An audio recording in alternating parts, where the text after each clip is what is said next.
tal? Les damos la bienvenida a Pasos Perdidos. Estamos viendo un poco cómo está la ciudad de Buenos Aires con estos 16 grados a esta hora de la tarde, a las 4 de la tarde, para recorrer un poco cómo anda la ciudad. Despejado el cielo, tarde linda de invierno, sin mucho viento, así que está muy agradable para andar caminando por las veredas del Sol. En la sombra ya está un poco más fresco y se anticipa que no va a haber tormentas en los próximos días, pero mínimamente por ahí un poquito el sábado. Todo es sol y un poco de frío en este otoño muy calmo que estamos teniendo en términos del clima, no así en la actividad parlamentaria, no así en la actividad política. Formalmente les damos la bienvenida, aquí estamos en Pasos Perdidos para acompañarles hasta las 6 de la tarde repasando los principales temas de la agenda política. Vamos a repasar primero los títulos para después adentrarnos con mis colegas aquí presentes en todas las novedades de los últimos momentos también que hay en el Congreso Nacional.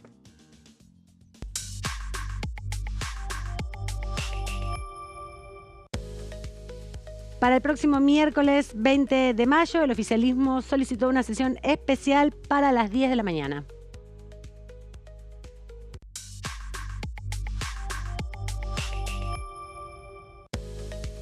Proyecto de la diputada Mercedes Llano propone eliminar gastos de intermediación entre ART y organismos públicos.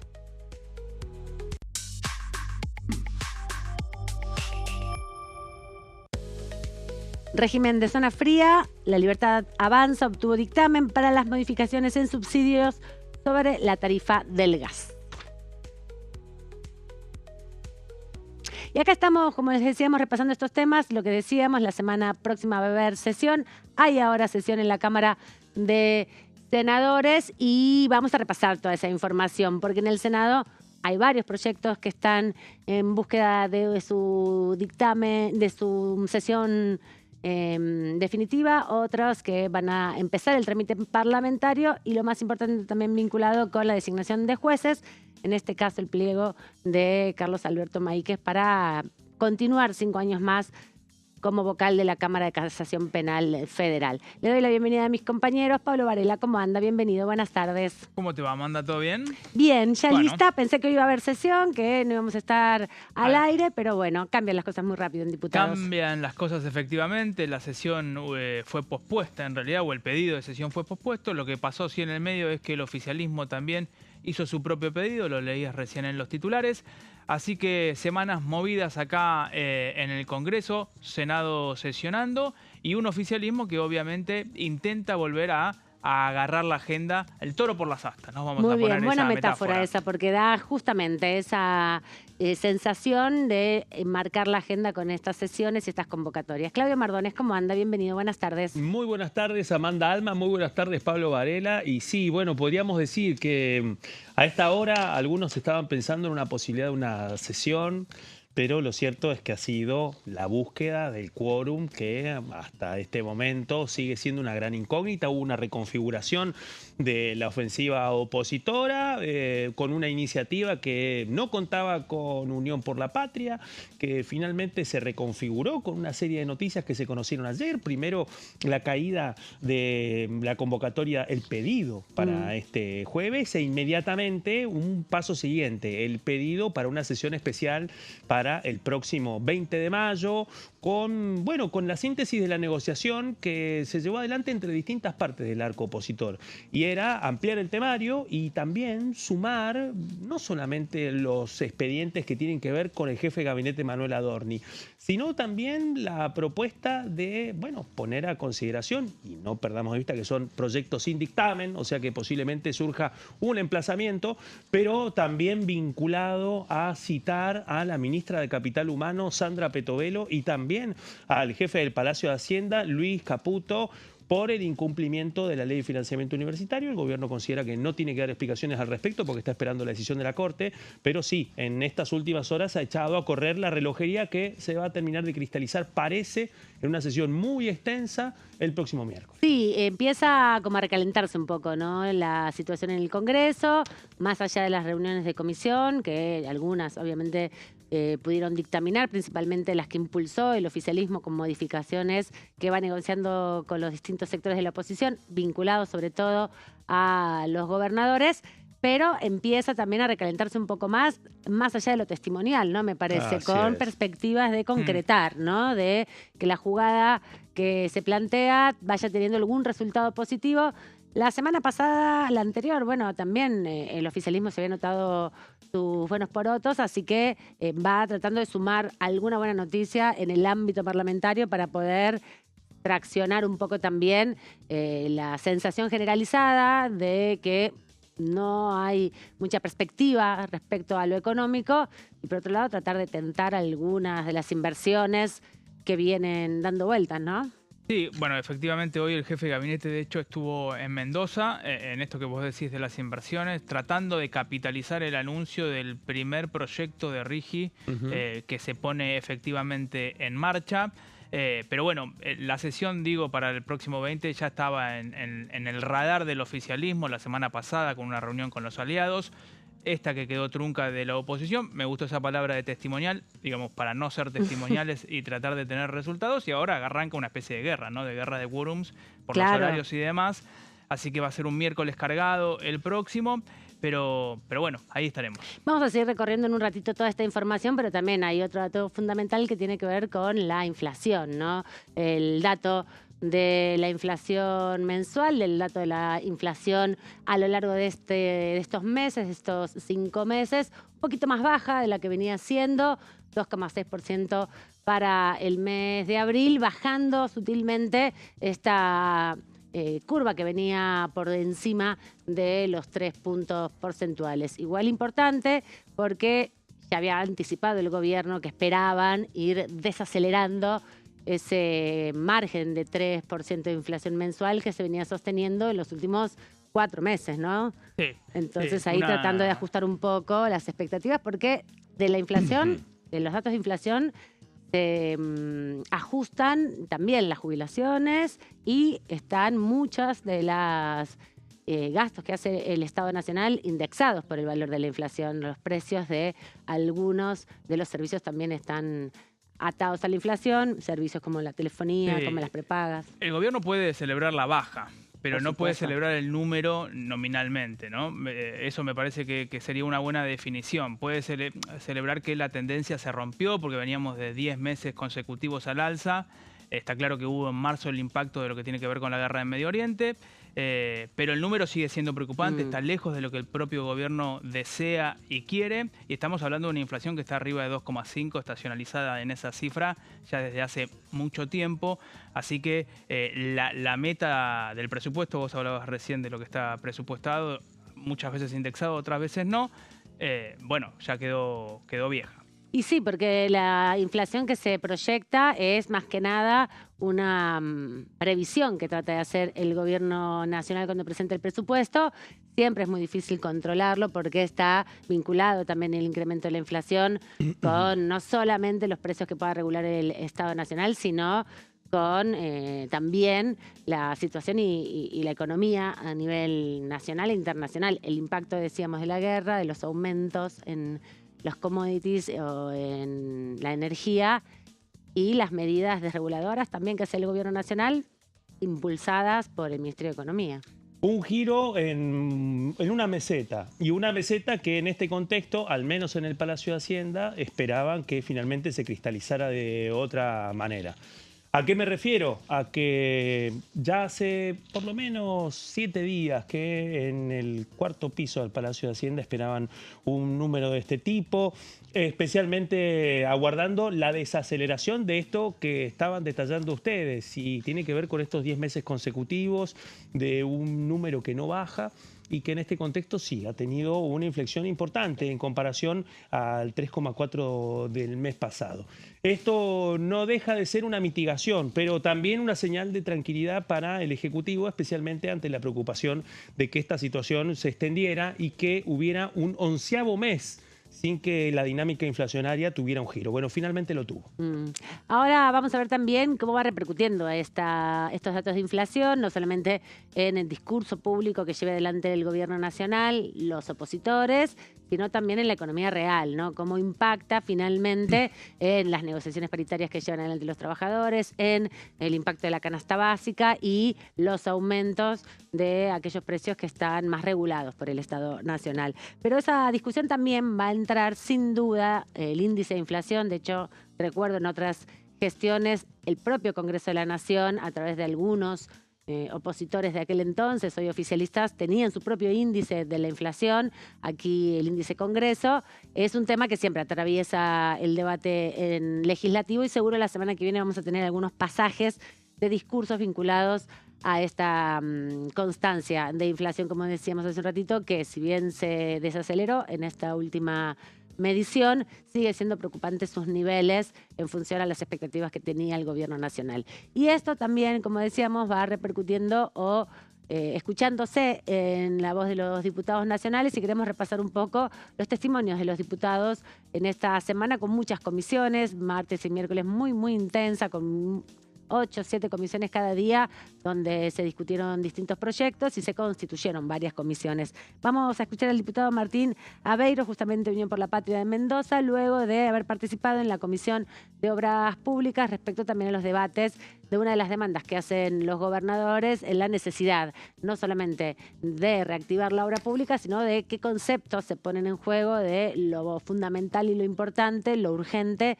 y lo que constituye una obra que tiene que continuar en el proceso de desarrollo de fortalecer la infraestructura en las provincias. Escuchemos al diputado. Estuvimos en la Comisión de Obra Pública tratando 12 proyectos en su totalidad. Muchos de ellos tenían que ver con rutas nacionales, su estado, su mantenimiento y los recursos de la infraestructura para la seguridad vial. Y muchos de ellos también tienen que ver con la nueva información del Ejecutivo Nacional que salió el lunes a partir de resolución y decreto, con el recorte a las distintas provincias y también a distintas partes de los organismos del Ejecutivo Nacional. En este caso, justamente, mucho dinero menos para cada una de las provincias, relacionado en cada uno de estos ámbitos. En la provincia de Mendoza en particular, digo como dato, son casi 4.500 millones menos que estaban en el presupuesto, que estaban en la aprobación que se hizo a principio de año, pero bueno, a partir de los nuevos recortes que van subsistiendo, aparecen estas cuestiones. Vamos a seguir trabajando, hemos citado a las autoridades del Ministerio de Obras de la Nación y vamos a seguir escuchando a todos los diputados que vienen con planteos legítimos de cada una de las provincias, donde la verdad que hay muchos problemas y está costando mucho el sostenimiento y el mantenimiento de obras nacionales.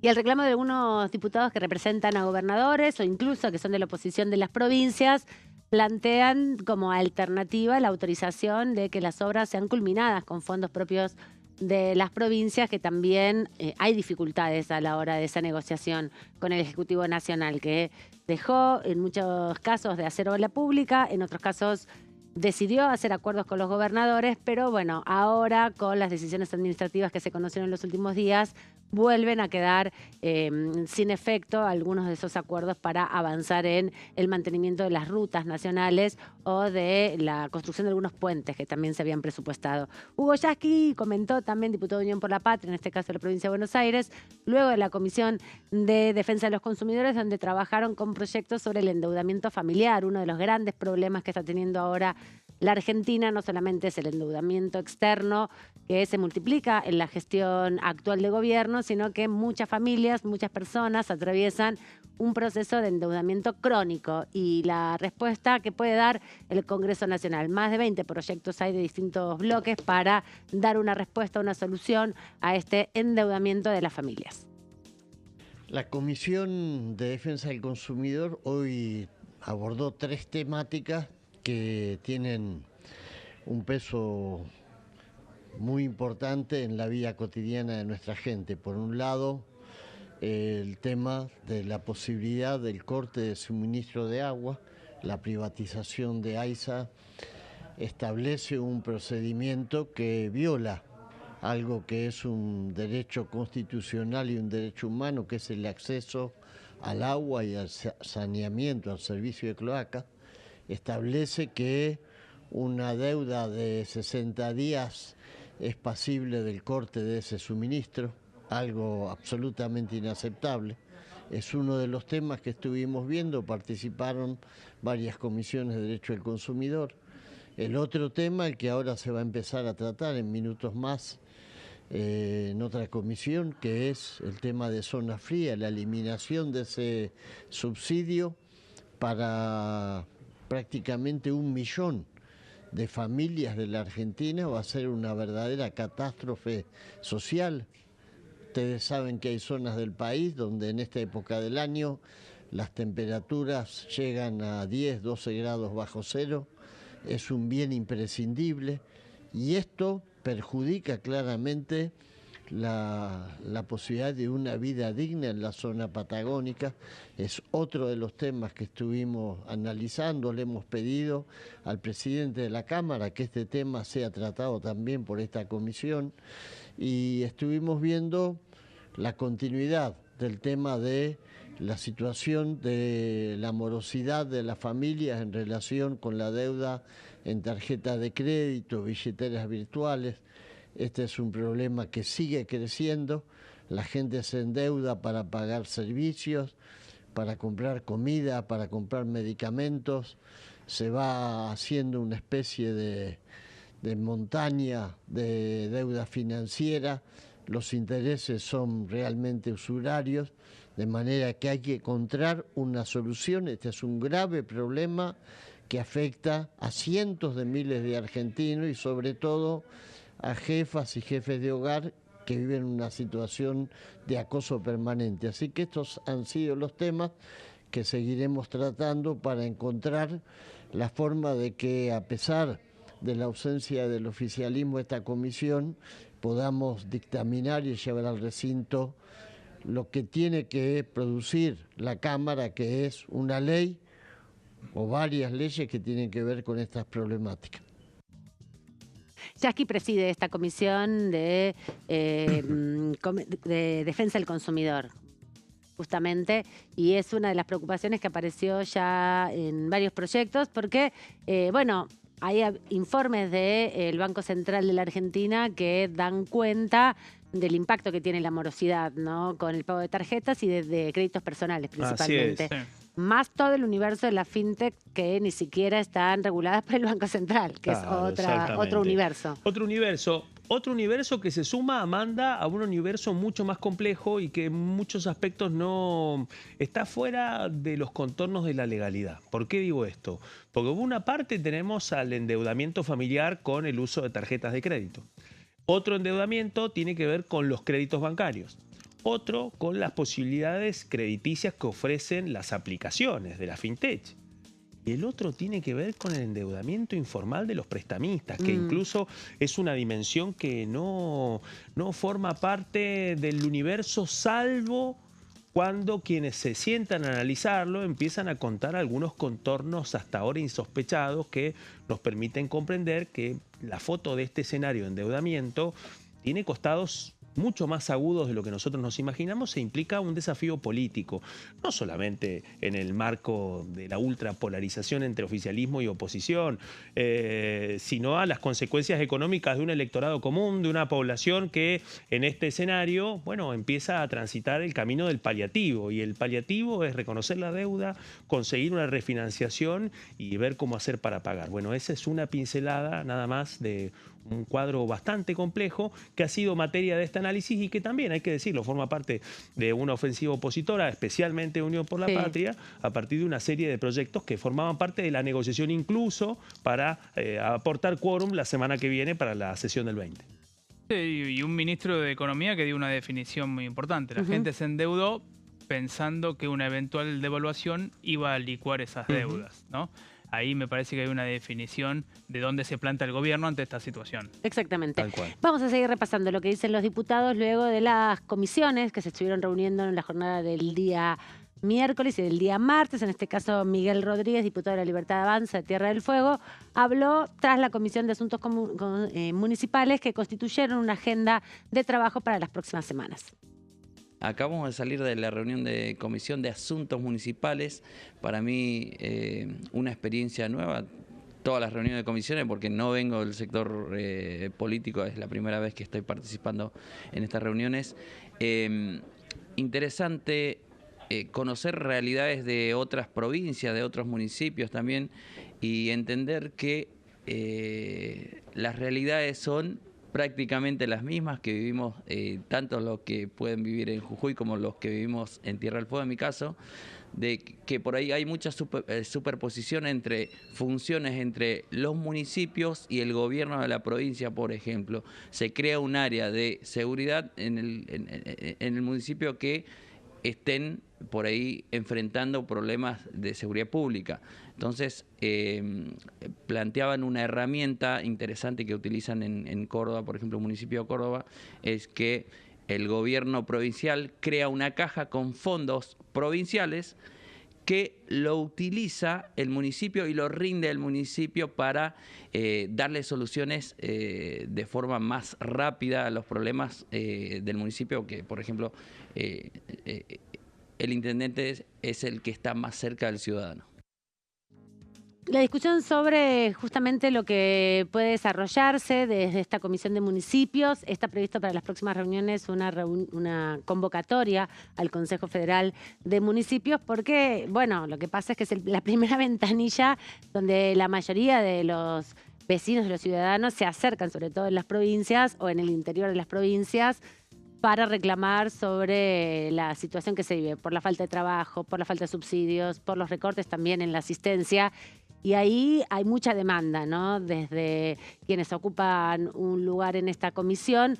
Va a ser una comisión donde va a haber discusiones. Hay que ver si se puede lograr algún tipo de ley, pero sí es una buena pantalla para conocer qué pasa en el territorio, en definitiva. Exactamente. Y aparte porque, bueno, no podemos perder de vista que el Congreso de la Nación, las dos cámaras, tienen distintas instancias para que la situación y la relación siempre tan desigual, históricamente desigual, entre el gobierno nacional y las provincias, y la discusión entre las provincias y sus municipios. La distribución de la coparticipación municipal es una novela que al menos suma 3 décadas de tironeos. Ahora, en este escenario, indudablemente, el trabajo de estas comisiones es una caja de resonancia para algo que también sucede afuera del Palacio.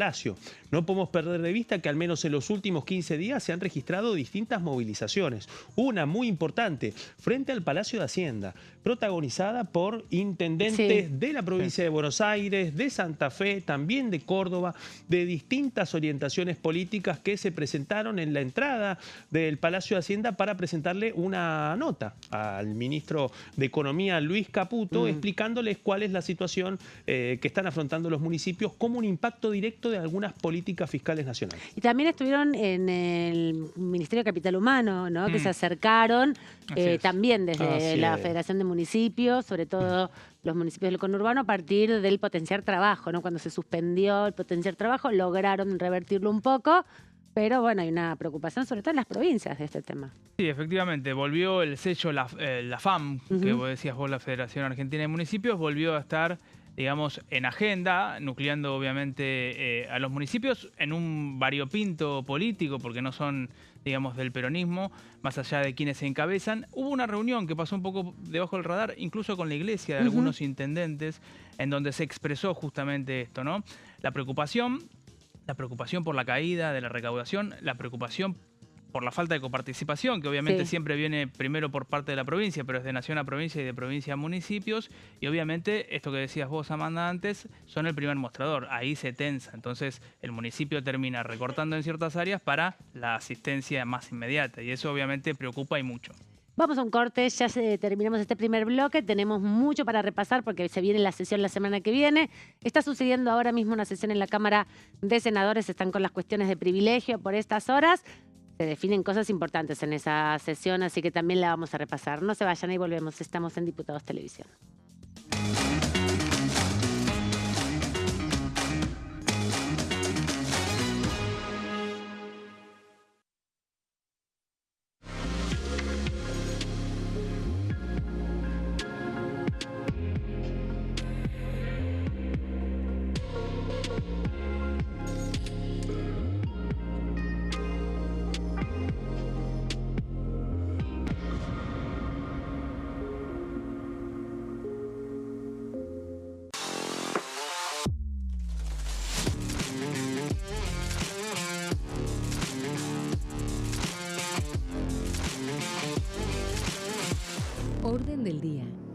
lunes a viernes, 11 horas.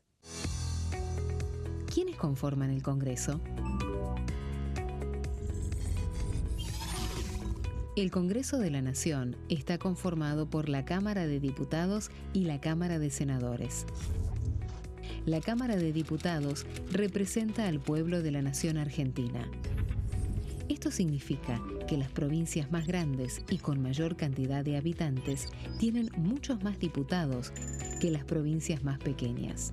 La manera de establecer las cantidades es proporcional. Por ejemplo, la provincia de Buenos Aires cuenta con 70 diputados nacionales y la provincia de Tierra del Fuego con 5. La Cámara de Senadores representa a las provincias. Cada provincia envía 3 senadores al Congreso Nacional. El total de senadores es 72, dado que las provincias argentinas son 24. Este es el número fijo, estipulado por la Constitución Nacional. Cada 2 años, el Congreso Nacional renueva la mitad de sus diputados y 1/3 de sus senadores nacionales. El mandato de los senadores es de 6 años, mientras que el de los diputados es más breve, dura solamente 4 años. La Cámara de Diputados tiene 257 miembros. En el recinto, los diputados se agrupan en bloques y en interbloques que expresan partidos políticos o afinidad ideológica.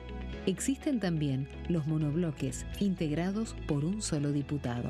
El bloque oficialista se dispone a la derecha del presidente de la Cámara, el bloque opositor mayoritario a la izquierda, y en el centro, los bloques con menos cantidad de integrantes. Son requisitos para ser diputado: tener al menos 25 años, 4 años de ciudadanía argentina, haber nacido en la provincia por la que se postula o haber residido en ella los 2 años precedentes.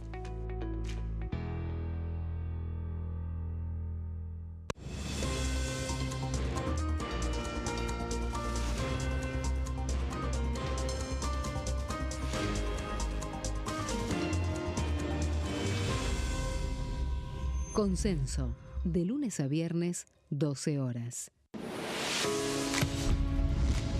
¿Cómo funciona el Congreso?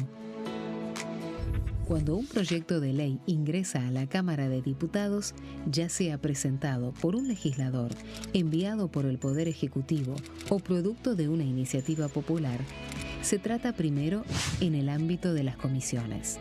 Las comisiones son el espacio de análisis y debate sobre los proyectos conformadas por legisladores de distintos bloques. Hay 46 comisiones permanentes que son centrales en la discusión parlamentaria, como Presupuesto y Hacienda, Asuntos Constitucionales o Legislación General. Existen también 32 comisiones especiales que tratan temas específicos. En su mayoría son bicamerales, es decir, que están compuestas por diputados y senadores, como la bicameral de trámite legislativo, encargada de analizar los decretos del Poder Ejecutivo. Para que un proyecto sea tratado en el recinto, debe contar con el apoyo de la mayoría de los integrantes de las comisiones a las que haya sido girado.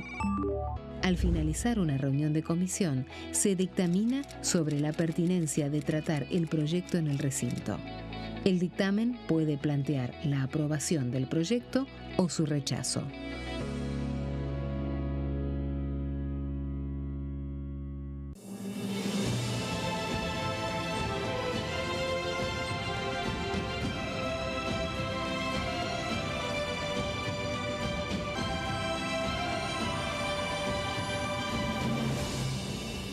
La bancada, de lunes a viernes, 13 horas. Leyes en un minuto. Acuerdo Mercosur-Unión Europea. Este acuerdo surge luego de 25 años de negociaciones entre ambos bloques y fue ratificado en diputados con 203 votos a favor, 42 en contra y 4 abstenciones. Gracias a esta ley, se crea una de las zonas de libre comercio más grandes del mundo, alcanzando a casi 800 millones de consumidores. En un contexto de fragmentación económica, funciona como una alianza estratégica de cara al futuro.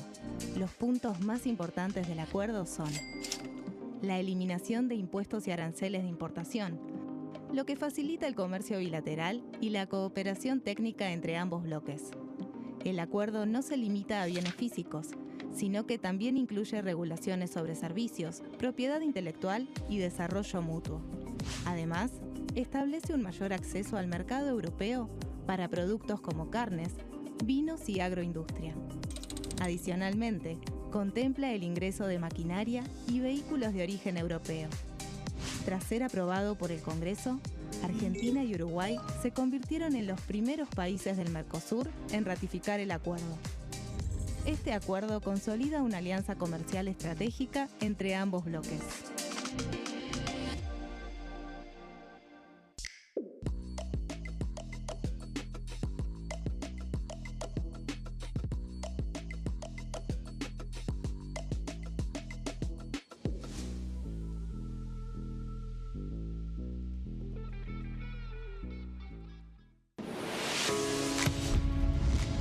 ¿Cómo funciona el Congreso? Las sesiones son el espacio donde los diputados debaten proyectos de ley para su aprobación, modificación o rechazo. En una misma sesión pueden tratar varios proyectos de ley. Las sesiones ordinarias comienzan el 1 de marzo, cuando el presidente de la Nación inaugura el periodo ante la Asamblea Legislativa, y se extiende hasta el 30 de noviembre. El Poder Ejecutivo puede convocar a sesiones extraordinarias o prorrogar las sesiones ordinarias. La sesión es dirigida por el presidente de la Cámara de Diputados, que administra el uso de la palabra y las distintas instancias del funcionamiento.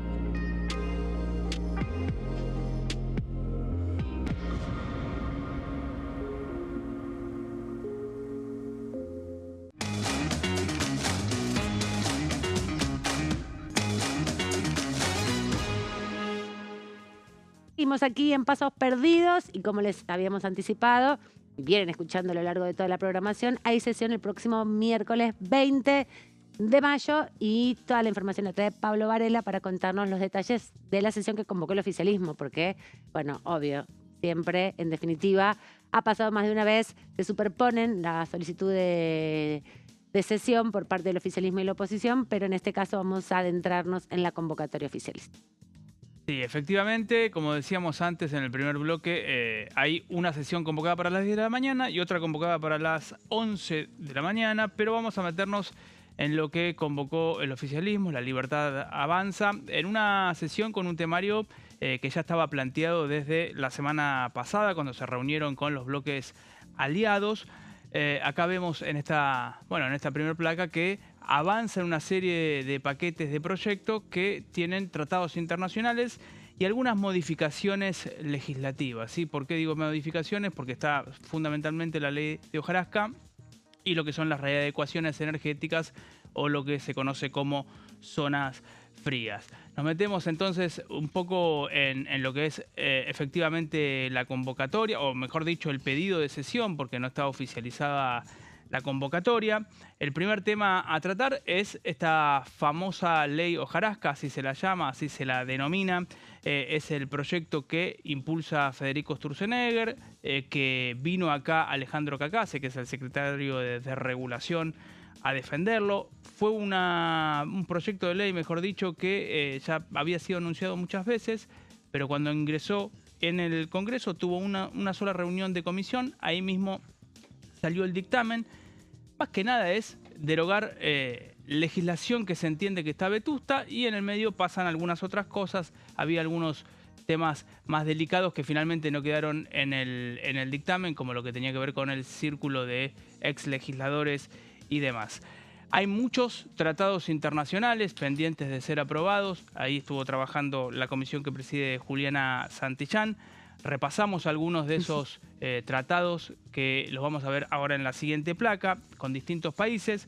Mayormente tienen que ver con cooperación penal, con asistencia jurídica, tratados de extradición. Ahí vemos que, por ejemplo, está Polonia, Costa Rica, Chile, Serbia, Cuba, Italia. También hay un tratado con Países Bajos, Polonia, Costa Rica, Chile, tienen que ver con extradición. Con Cuba es un tratado de asistencia en materia penal. Con Italia, que tiene a Giorgia Meloni como primera ministra, cuestiones de seguridad. Y Países Bajos, que no lo estamos viendo acá en la placa, pero tiene que ver con deudores alimentarios, ¿sí? Con eso seguramente no tendrá el oficialismo problema, si es que tiene quórum, obviamente, y avanza la sesión, para poder tratar esta serie de tratados internacionales. Más peliagudo va a estar el asunto cuando hablamos de lo que tiene que ver con la readecuación de las medidas energéticas o zonas frías, ¿sí? Que es la eliminación de la zona fría ampliada, esto que se votó en el 2021 y que incorporó una serie de provincias a lo que tiene que ver con un subsidio para la tarifa de energía. Básicamente lo que tiene que ver es con poder recortar subsidios sobre esas tarifas. Fue ayer un plenario caliente, estuvo la secretaria de Energía Tetamanti defendiendo la iniciativa. Básicamente se va a ahorrar el Estado Nacional una porción importante de los subsidios.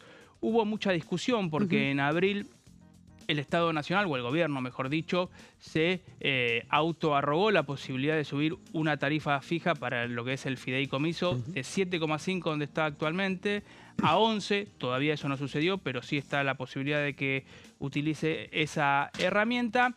Y me parece que ingresó en una zona peliaguda, digo, con algunos bloques aliados, ¿no? Como puede ser Córdoba, algunas provincias que bien podrían, o que mejor dicho, acompañaron en el 2021 y que tal vez hoy son aliados del oficialismo, pero que tendrían que votar en contra de sus propios votantes o representados. Están quedando afuera, ¿no? Estamos hablando de Buenos Aires, Córdoba, Santa Fe, San Luis, Mendoza y San Juan. Así es. Quedaría este esquema de zonas frías para la Patagonia, para la Puna y para Malargüe, que es un departamento puntual de la provincia de Mendoza. Otro de los temas también es que se prorroga por 20 años, por casi 20 años hasta el 2045, lo que tiene que ver con beneficios impositivos para las energías renovables. Ayer Tetamanti decía que el 20% de la matriz energética argentina ya está siendo abastecida por este tipo de energías.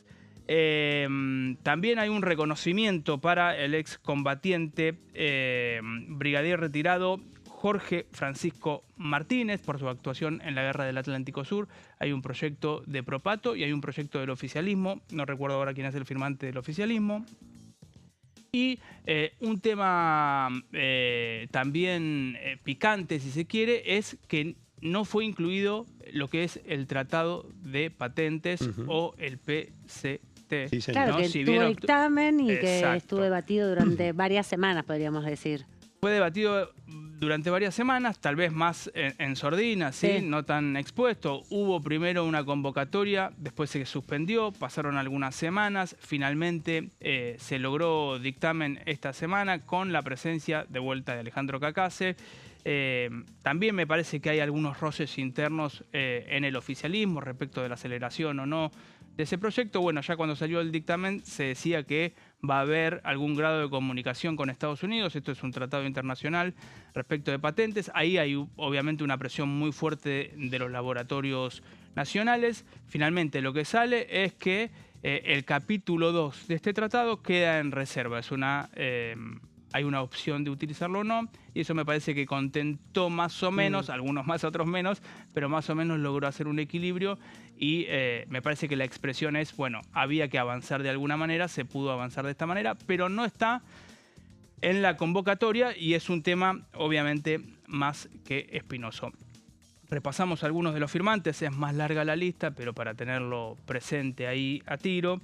Digo, Gabriel Bornoroni, gracias Nicolás Mayoraz, Silvana Giudici, Giselle Castelnuovo, Laura Rodríguez Machado del PRO de Córdoba, ahora es libertaria, y una lista de diputados libertarios más extensa, pero bueno, para ser sintéticos, ahí están tal vez los más importantes. Esto está convocado 20 de mayo, 10 horas, a las 11 horas, la que mencionábamos antes de la oposición. Bueno, y hablaba justamente que uno de los temas es zonas frías, y ayer fue la comisión donde estuvo presente, como bien decías, la secretaria de Energía de Tamanti, dando algunos detalles de las modificaciones, algunos puntos de justamente la política del gobierno de reducir los subsidios y focalizarlos, decía. Carlos Zapata es diputado de la provincia de Salta, de La Libertad Avanza, y habló con Diputados Televisión luego de la comisión. En el día de hoy se han completado la integración de las autoridades de la Comisión de Energía y de Hacienda y Presupuesto, lo que es necesario para el normal funcionamiento de las mismas. En cuanto al tratamiento o el tema bajo examen en el día de hoy, donde pretendemos tener dictamen, es el régimen de zona fría. Este régimen abarca un sinnúmero de aspectos, pero lo podemos explicar en breves palabras. Son subsidios especiales para zonas donde realmente la baja temperatura hace que el habitante de ahí consuma más energía.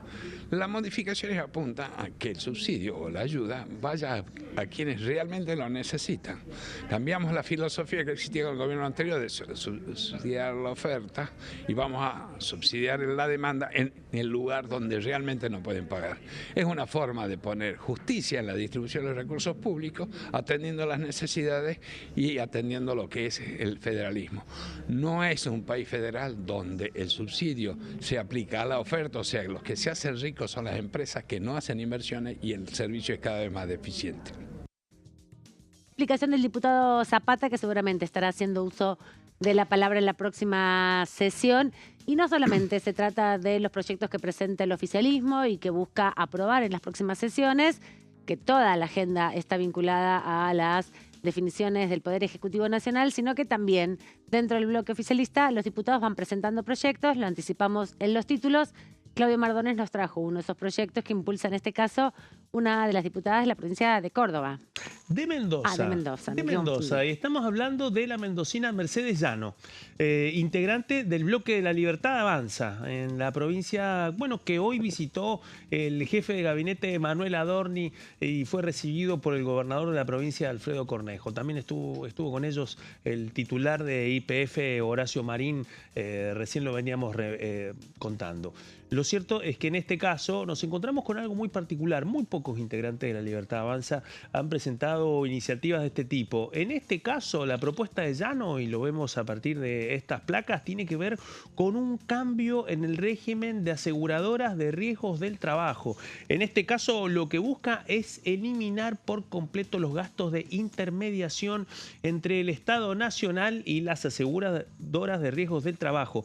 Estamos hablando de un proveedor del Estado muy importante, porque en muchos casos son las ART las que cierran en contratos muy importantes con distintas reparticiones del Estado Nacional y de los estados provinciales para precisamente garantizar la cobertura ante posibles riesgos del trabajo de sus trabajadores. Así que en ese contexto vamos a desarrollar brevemente cuál es esta propuesta de esta diputada mendocina libertaria. El punto principal es una reforma no integral, pero sí enfocarse en un tema que muchas veces pasa inadvertido, de la ley 26.773, una ley sancionada en el año 2012 y que no es otro que el régimen de ordenamiento para la reparación de los daños derivados de accidentes de trabajo y enfermedades profesionales de la Argentina. Los memoriosos recordarán que el debate de este régimen implicó no solamente un lobby muy importante, especialmente del sector asegurador y del mundo de los riesgos del trabajo, sino claramente la definición de un nomenclador y también de un mecanismo para definir no solamente las cápitas y también las coberturas, sino las intermediaciones, los cargos adicionales, en muchos casos los sobrecostos y también algunas comisiones que en algunos aspectos en la relación de la ART con el Estado Nacional, con el Estado provincial o con el Estado municipal, bueno, a veces tienen un peso muy importante. Lo que busca puntualizar Llano en este caso es separar algunos de estos costos y buscar un cambio en esta norma para que directamente no sean abordados por el Estado. Vamos a ver con claridad cuáles son esos puntos. Pasamos rápidamente a la siguiente placa. Lo que busca Llano en este caso es tipificar estos tipos de intermediación, especialmente lo que tiene que ver con los gastos que vemos en la siguiente placa, en la placa 3, y que tiene que ver directamente una cláusula que busca prohibir los gastos vinculados a publicidad, promoción, comisiones y honorarios derivados de intermediaciones. ¿Por qué? Porque en muchos aspectos la ART, para poder hacer llegar primero el número de teléfono para la inscripción, cómo poder recurrir a las prestaciones de la ART en el caso de una circunstancia de accidente. Bueno, en muchos de esos aspectos la difusión y el ordenamiento de eso es cargado a las comisiones que finalmente termina de pagar el Estado que contrata a una determinada ART. Bueno, en ese contexto, a veces estas operaciones tienen un impacto muy importante. Lo que busca Llano es enfocarse y directamente impedir que los estados tengan la posibilidad de abordar esto. Naturalmente, en este caso, lo que busca es enfocarse en el Estado nacional. Para provinciales y municipales, en el caso de las provincias, tendrían que adherir a esta reforma. ¿Cuáles son las definiciones más importantes de esta iniciativa? Bueno, Llano considera de que este tipo de comisiones por intermediación entre la ART y el afiliado a partir de la relación con el Estado son directamente sobrecostos, que en este contexto no tendrían que ser cobrados y que tendrían que ser asumidos directamente o por la ART o por un prestador privado, pero no en este caso por el Estado Nacional. En este caso lo que busca es echar luz sobre las contrataciones entre el Estado Nacional y este gran jugador del mundo del trabajo, las aseguradoras del riesgo del trabajo, que tienen una sindicatura que es la que, una superintendencia, perdón, que es la que se encarga de regularlas y también de controlarlas. Me refiero a la Superintendencia de Riesgos del Trabajo, la famosa SART. Bueno, tiene una duración mucho mayor a esta ley de ordenamiento del año 2012, pero sí tenemos que decir que es la primera vez que aparece una iniciativa para reformar esta ley de ordenamiento de riesgos del trabajo, que es clave para las aseguradoras de riesgo del trabajo, en un contexto donde el gobierno nacional lo que busca en distintos acuerdos con las provincias es también limitar el nivel de alcance que tienen las aseguradoras de riesgo del trabajo. En ese contexto, la propuesta de Llano se inscribe en esta estrategia impulsada por el gobierno nacional. Buenísimo, Claudio, por esta información. Es muy importante en el sentido de que se van aportando distintos proyectos desde los bloques. La dificultad que aparece es que entren en la agenda de las comisiones, ¿no? Ahí está justamente el debate que se da con los proyectos que impulsan los diputados nacionales. La agenda está tomada, como decíamos, principalmente por el Ejecutivo Nacional, no solamente en la Cámara de Diputados, también en el Senado de la Nación. De hecho, cuando vino el presidente Milei el 1 de marzo, planteó que iban a enviar proyectos mensualmente, 10 proyectos por mes aproximadamente, o lo que fuera en términos numéricos, porque la intención es avanzar con varias modificaciones importantes y la necesidad también de las negociaciones con los distintos bloques, aquellos que están principalmente asociados a los gobernadores. Así que la agenda veremos cómo se va configurando, porque las iniciativas se van presentando, pero hay que ver cómo se compatibilizan con las negociaciones, ¿no? Pero son preocupaciones que aparecen en el horizonte de los legisladores de cara también a las iniciativas que quieren presentar. En ese sentido, me parece también importante que se va a expresar la semana que viene mucha discusión política, no solamente por la convocatoria de los temas que se trabajan aquí en la Cámara de Diputados y que van a querer aprobar desde el oficialismo, sino también por el contexto político, ¿no? Por el contexto que hay en relación, bueno, a las tensiones con el jefe de gabinete, con las denuncias que aparecen por su patrimonio, con el rumbo de la economía, las posibilidades también de este anuncio que había hecho el presidente de la Nación de un superrigi. Vos hacías referencia a Mendoza. Justamente hoy estuvo Manuel Adorni allí presente junto al gobernador Cornejo para impulsar proyectos que tienen que ver con la aplicación del RIGI original, de aquel RIGI que se aprobó en el marco de la Ley Bases y que principalmente está enfocado a proyectos vinculados al desarrollo productivo energético, ¿no? Y en esa línea es que los proyectos mineros, los proyectos energéticos aparecen en el horizonte. ¿Cómo se va concretando y cómo esto también va canalizando en la discusión con los bloques, ¿no? Sí, y mientras hablabas pensaba que de alguna manera la convocatoria de la oposición también es la prolongación de la marcha que sucedió el martes, ¿no? O un intento al menos de prolongación de la marcha que sucedió el martes. Una marcha muy masiva, contundente y que bueno, que contrasta o que refleja este contraste, digamos, entre estas dos agendas que están permanentemente en tensión, ¿no? Un oficialismo que centra sus proyectos en la Casa Rosada, en esta idea de permanente reforma, y una oposición que, bueno, intenta encontrar huecos y que el Congreso sea caja de resonancia. Hubo muchas reuniones de comisión en esta semana que no tenían ni siquiera intención de dictaminar, o que no tenían un proyecto sobre la mesa, pero que, nada, tenía muchos actores de distintos sectores ámbitos, exponiendo para amplificar, si se quiere, lo que está pasando con distintos sectores.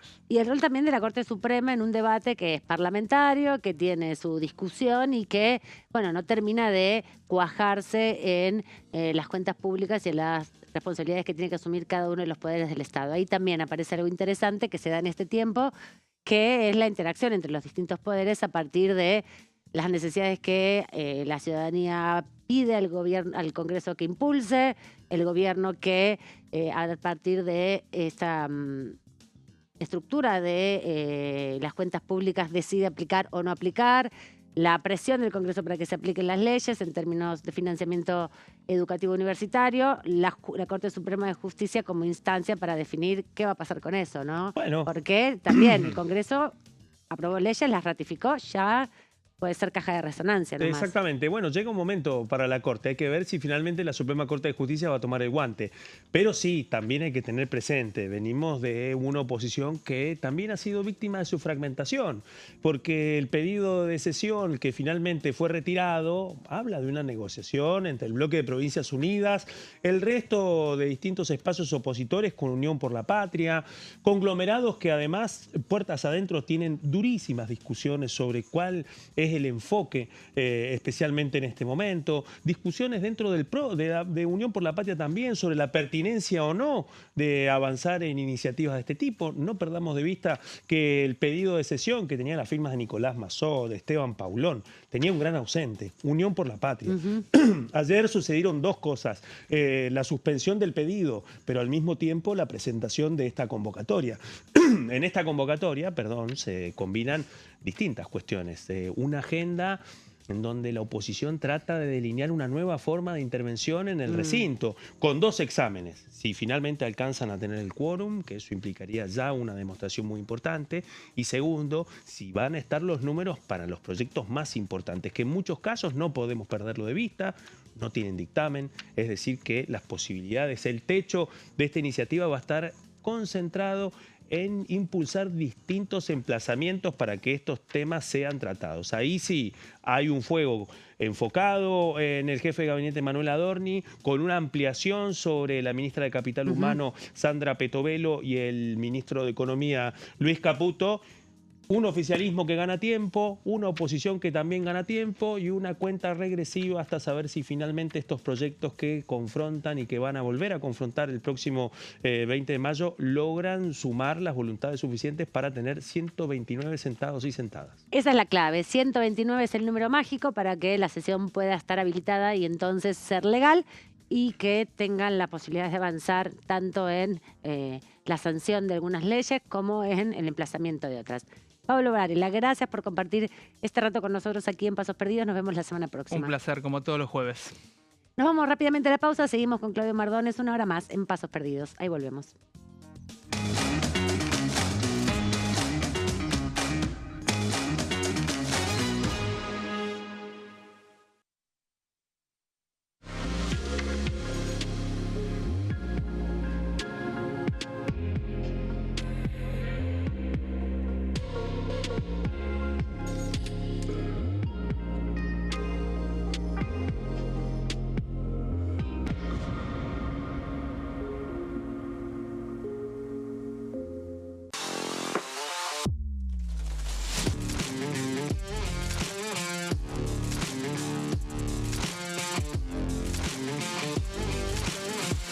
Orden del día, de lunes a viernes, 11 horas.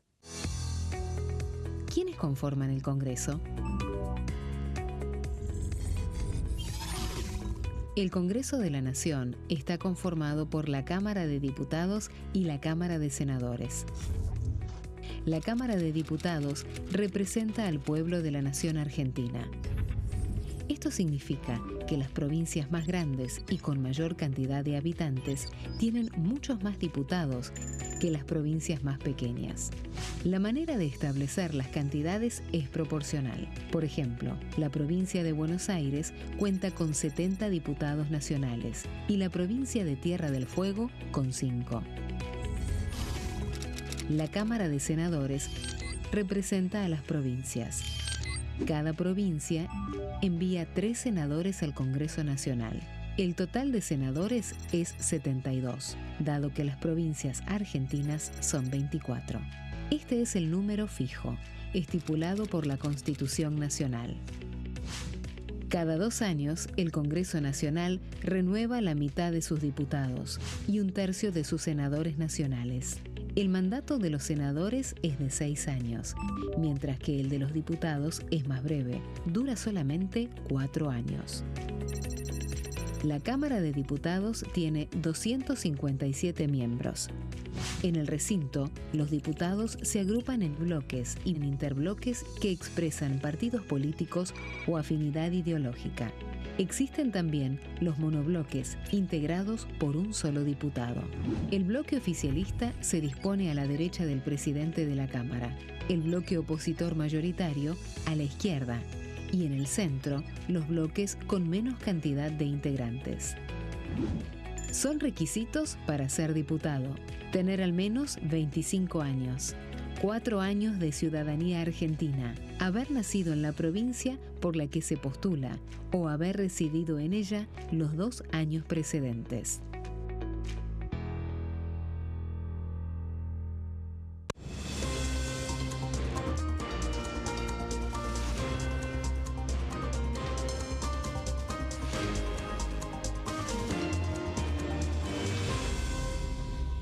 Consenso, de lunes a viernes, 12 horas. ¿Cómo funciona el Congreso?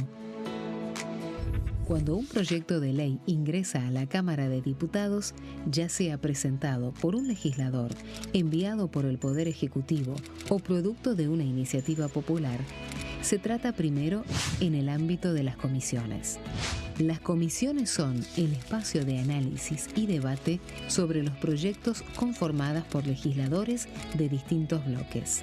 Hay 46 comisiones permanentes que son centrales en la discusión parlamentaria, como Presupuesto y Hacienda, Asuntos Constitucionales o Legislación General. Existen también 32 comisiones especiales que tratan temas específicos. En su mayoría son bicamerales, es decir, que están compuestas por diputados y senadores, como la bicameral de trámite legislativo, encargada de analizar los decretos del Poder Ejecutivo. Para que un proyecto sea tratado en el recinto, debe contar con el apoyo de la mayoría de los integrantes de las comisiones a las que haya sido girado. Al finalizar una reunión de comisión, se dictamina sobre la pertinencia de tratar el proyecto en el recinto. El dictamen puede plantear la aprobación del proyecto o su rechazo.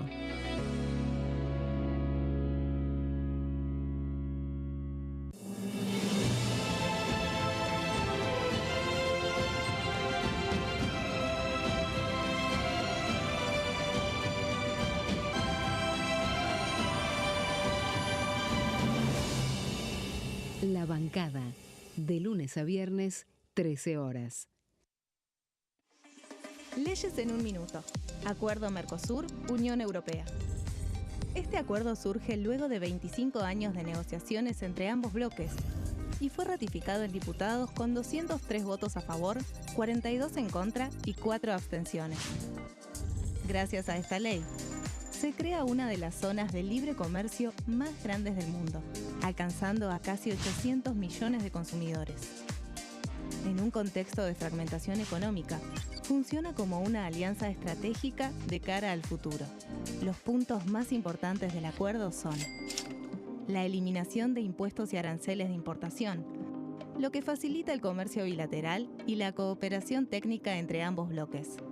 El acuerdo no se limita a bienes físicos, sino que también incluye regulaciones sobre servicios, propiedad intelectual y desarrollo mutuo. Además, establece un mayor acceso al mercado europeo para productos como carnes, vinos y agroindustria. Adicionalmente, contempla el ingreso de maquinaria y vehículos de origen europeo. Tras ser aprobado por el Congreso, Argentina y Uruguay se convirtieron en los primeros países del Mercosur en ratificar el acuerdo. Este acuerdo consolida una alianza comercial estratégica entre ambos bloques.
Seguimos aquí en Pasos Perdidos. Ya pasó una hora de ese sol que todavía cubría un poco Exacto, la nos ciudad está de Buenos abandonando. Aires. Ahora solo se ve en los edificios, ya no más en la calle, así que abrigarse. ¿Qué nos queda? 1 hora y media de luz, más o Ay, menos, sí. aproximadamente. Hasta que se haga de noche. Exactamente. Y se empiecen a prender las luces de la ciudad. Pero esta hora también es muy linda cuando estás volviendo a tu casa, por ahí caminas unas estaciones más de subte para descomprimir la cantidad de gente que viaja o que está haciendo cola para tomarse el colectivo, que también va a aumentar próximamente. Así que se va calmando un poco la ciudad de Buenos Aires. El tránsito todavía está intenso para irse hacia las zonas de el conurbano, del contacto con la provincia de Buenos Aires, esa no zona que es la frontera entre el conurbano y la ciudad de Buenos Aires.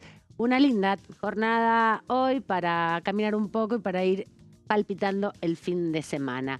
Nosotros vamos a ir palpitando lo que será la sesión de la semana que viene, ¿no? Porque todos estos días hubo comisiones, decíamos, 2 comisiones muy importantes.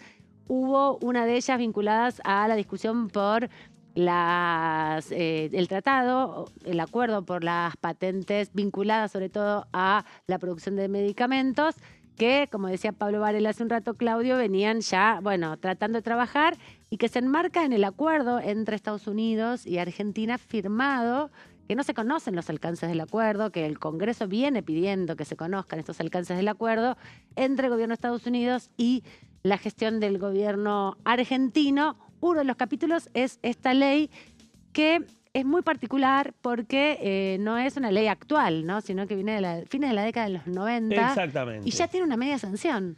Efectivamente, y en este caso nos hemos encontrado con una particularidad muy especial porque se trata de uno de los proyectos más ambiciosos del Gobierno Nacional para la agenda legislativa de este año, en un contexto en donde podemos escudriñar el comportamiento del oficialismo, porque todo parecía un bloque compacto en donde, bueno, era sí o no.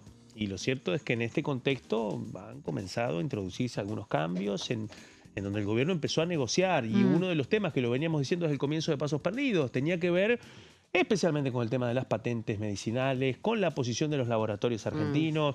No solamente que han hecho sentir su punto de vista aquí adentro del Congreso de la Nación y de la Cámara de Diputados y también del Senado, sino también a través de los medios. Sí. Las distintas cámaras han buscado intervenir en la conversación pública a partir de esta gran discusión. Así que en ese contexto y en el medio de una situación que anticipaba una negociación trabada, Amanda, una negociación que venía bastante complicada, finalmente parece que en ese escenario ha habido alguna síntesis posible. Y ahí estuvo presente el secretario de Desregulación, ¿no? El subsecretario de Regulación, el ministerio que lleva adelante Federico Sturzenegger. Se trata de Alejandro Cacase, que fue diputado nacional durante el periodo anterior, podríamos decir, básicamente, y que pasó por aquí, por Diputados Televisión y por Pasos Perdidos, y pudimos hacer una larga entrevista.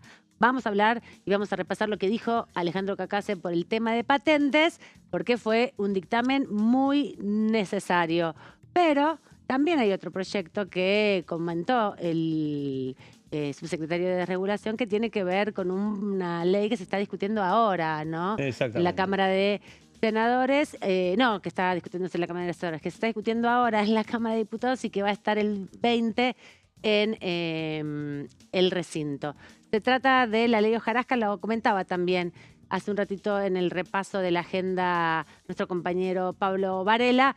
Uno de los proyectos va a tener media sanción seguramente el 20.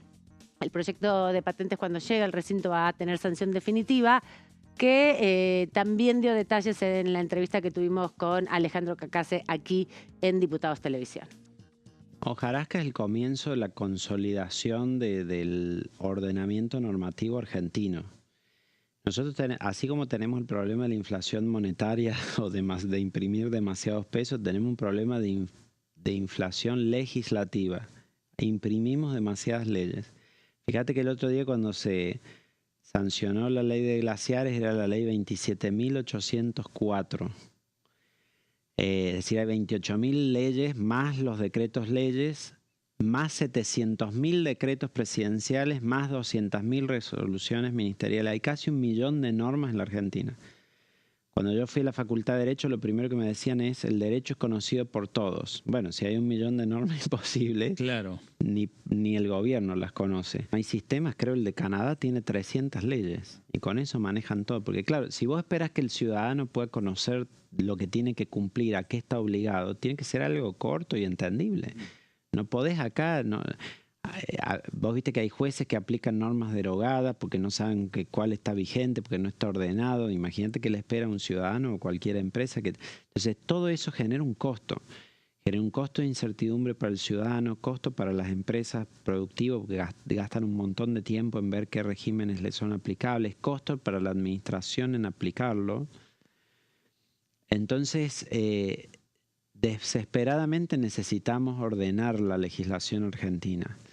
Y hojarasca es como un primer intento de decir, bueno, miren, un montón de leyes, como más de 70 leyes que ya no se usan, no tienen ningún sentido o que se hicieron en gobiernos de facto y conspiraban contra la libertad de los argentinos, saquémosla.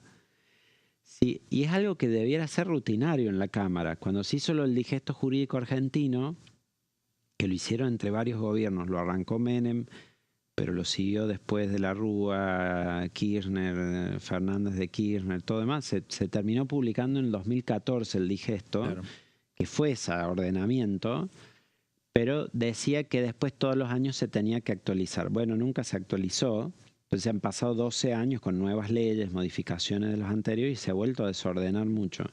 Entonces lo de hojarasca es una forma de empezar a ordenar eso.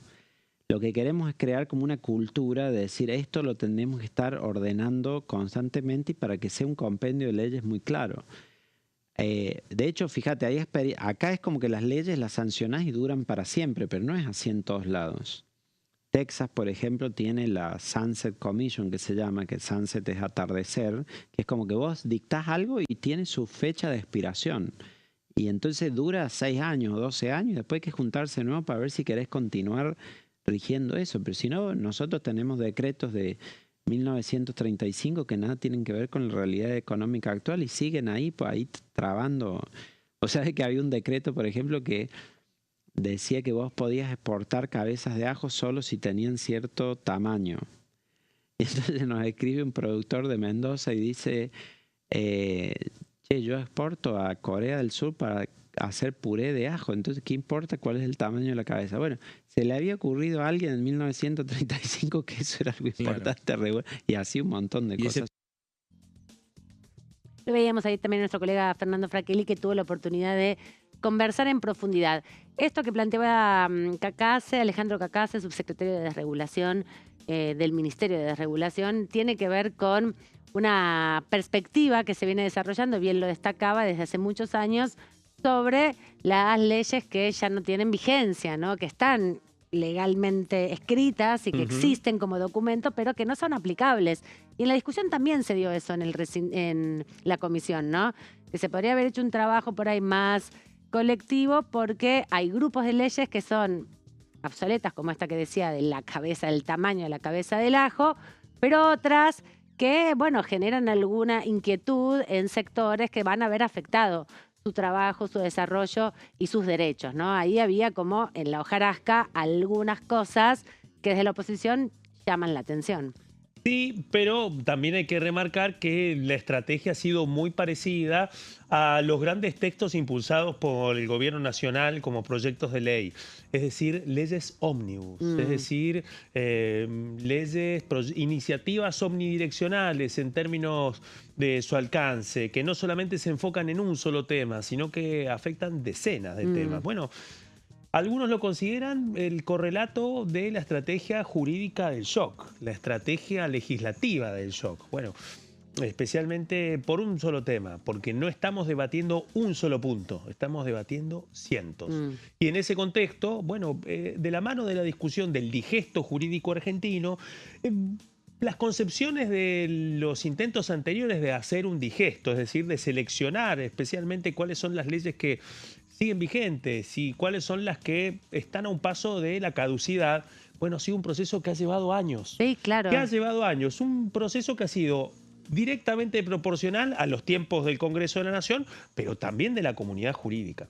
En este caso nos encontramos con un giro determinante, y es que finalmente es el Poder Ejecutivo Nacional el que toma la iniciativa, con un digesto diagramado desde el Poder Ejecutivo, que en este contexto no solamente incluye la caducidad de algunas leyes, también incluye algunos cambios, y eso ha abierto debates muy importantes. Vamos a repasar otra parte más de este fragmento de la entrevista, donde Alejandro Cacase se refiere específicamente a la ley hojarasca.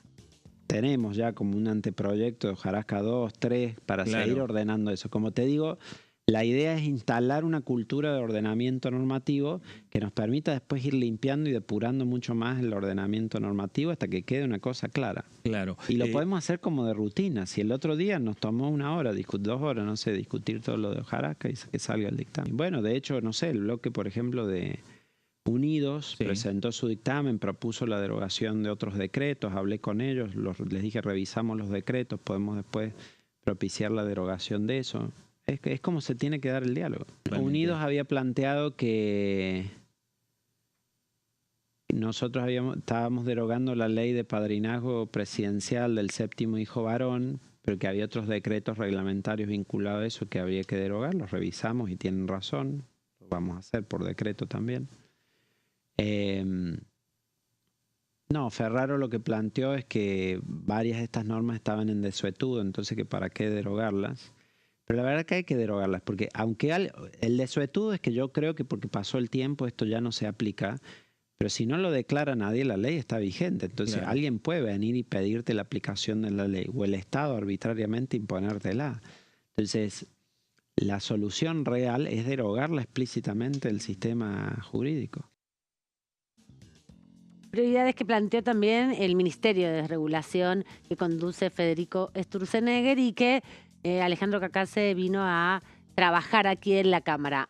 Eso en relación a la ley de hojarasca, que el 20 va a ser uno de los proyectos de discusión en el recinto. Pero también Alejandro Cacase estuvo en el debate de este martes, donde se consiguió el dictamen para el debate de las patentes que teníamos hace un ratito, nada más cuando comenzábamos este bloque. Un debate que, como decíamos, lleva muchos años, que había sido avanzado en su momento en la década de los 90, durante la gestión del gobierno de Carlos Menem, a partir también de tratados de cooperación y comercio entre Estados Unidos y la Argentina, pero que luego nunca terminó de ser aprobado por distintos criterios también de los gobiernos que vinieron posteriormente. Ahora se revitalizó a partir del acuerdo que se firmó con el gobierno de Estados Unidos, y Cacase se refirió también a esta discusión respecto a las patentes, que como decíamos hace un ratito con Claudio, está principalmente focalizado desde la preocupación de los laboratorios, porque hay un específico tratamiento, ¿no?, para las patentes de los medicamentos que tienen propiedad sin duda, pero al ser algo vinculado a el derecho de la salud, tienen también un plazo para que esa licencia particular sea explotada por los propios laboratorios. Luego queda liberalizado en la actualidad. Esas modificaciones preocupan a las cámaras de laboratorios, y de esta manera se refería Alejandro Cacase. El acuerdo comercial con Estados Unidos fue firmado, está vigente, está en implementación. Estados Unidos está implementando sus obligaciones y nosotros las nuestras. Entre las obligaciones de Estados Unidos está la de que nos otorgaron una cuota de 100.000 toneladas para la carne, que hoy estamos incrementando las exportaciones de carne enormemente porque se quintuplicó la cuota que teníamos de 20.000 a 100.000, y eso ha permitido que se esté exportando mucha más carne, con lo cual caído nada, se está ejecutando. Sí es cierto que el gobierno de Estados Unidos ha tenido dificultad con su política arancelaria porque tuvo dos decisiones judiciales adversas, una de la Corte Suprema y otra de una instancia inferior. Y viste lo que pasa cuando tomas una medida de gobierno y después los tribunales la voltean. Bueno, hay que como rediagramar y ver cómo se ejecuta todo, pero adaptarse. Cómo se adapta, claro. Realidad. Pero el compromiso de ellos siempre ha sido a cumplir todo el acuerdo que celebraron con nosotros. Los tratados internacionales no pierden estado parlamentario por más que pase el tiempo, lo dice la ley. Hubo una enmienda del tratado después de esa media sanción, la incorporamos ahora en este texto que se dictaminó hoy, con lo cual no veo ningún problema. Es decir, lo está tratando ahora la Cámara de Diputados, se incorporó las modificaciones que había que incorporar y vamos para adelante. Me resultó como muy extraña la posición de los diputados Rossi y Cafiero, porque decían que lo rechazaban no por el tratado en sí, que de hecho lo impulsó el gobierno del PJ. Yo les dije después, fue el gobierno del PJ en 1997 el que impulsó la ratificación y fue votado por unanimidad, sino que dicen que lo rechazaban porque nosotros esto lo hacíamos por el acuerdo con Estados Unidos. A ver, sí, lo ha pedido Estados Unidos, es parte del acuerdo, lo han pedido todos nuestros socios comerciales. Están 158 países de la Tierra en el tratado, o sea, el sistema que usa todo el mundo. Pero además eso no nos tiene que hacer perder de vista que son los propios investigadores argentinos, el CONICET, las startups biotecnológicas, las pymes, las que se benefician de no tener que ir a Ginebra para patentar algo y poder patentarlo acá en la sede del INPI. Entonces, eso es lo que hay que priorizar. La posición del Ejecutivo Nacional respecto a este debate, Claudio, que atraviesa distintas cosas, ¿no? No solamente la cuestión vinculada, como decía recién Cacase, a los sistemas médicos, a los medicamentos, sino hay otras dimensiones también de las patentes y tiene que ver con el registro y la validación, ¿no?, de todo ese conocimiento. La palabra es patentar. Ahí es donde está el tema. Las patentes. Y esta discusión sobre las patentes, bueno, implica una calibración de intereses entre los Estados Unidos y la República Argentina.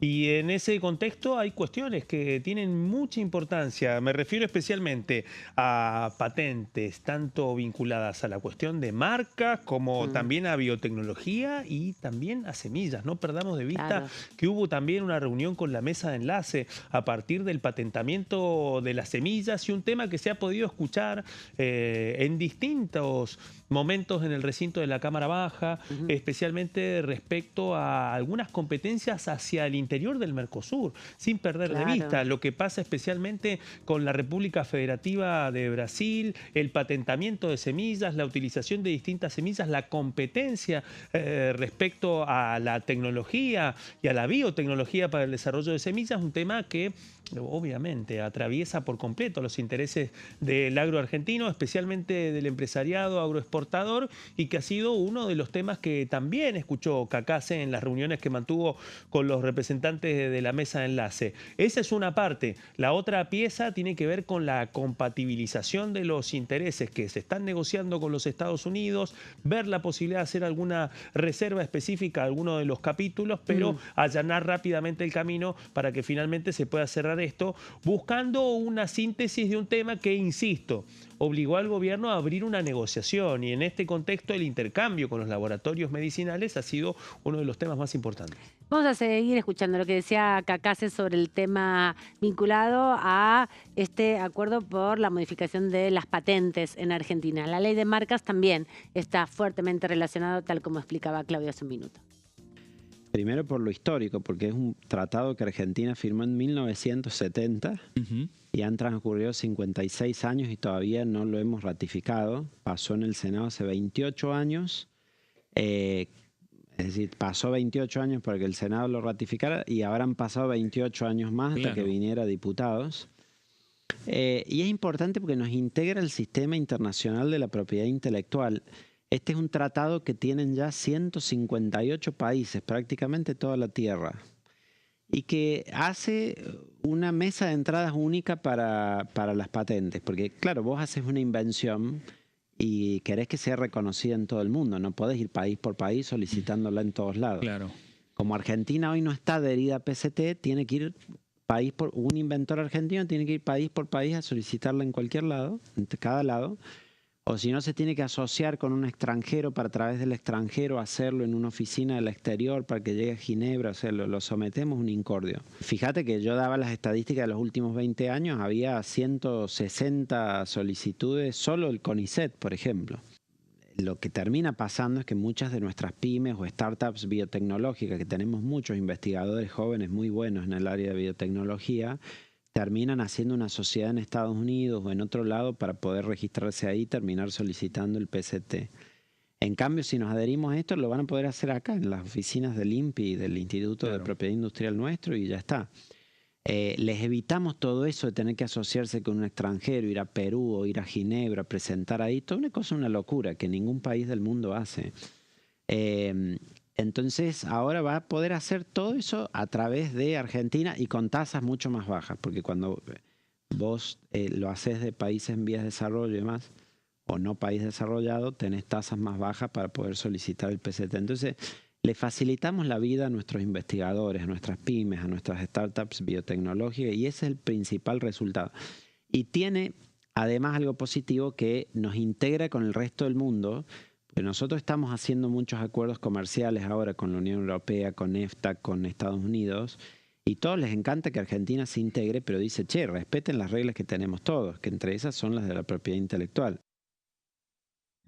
Bueno, este debate todavía no llegará al recinto, está listo ya para finalmente llevar adelante las estrategias de acompañamiento de todos los sectores y lograr 129 diputados para que habilite el tratamiento de sesión. Sorprendió que no estuviera este proyecto en la convocatoria o el pedido de sesión para la semana próxima que impulsa el oficialismo, pero eso no quita que se siga negociando con los distintos bloques para que se pueda llevar al recinto esta iniciativa que ya tuvo dictamen. Con toda esta información nos vamos rápidamente a la pausa porque tenemos un poquito más de la entrevista de Alejandro Cacase sobre temas que ahora, en este momento, se están discutiendo en el Senado de la Nación.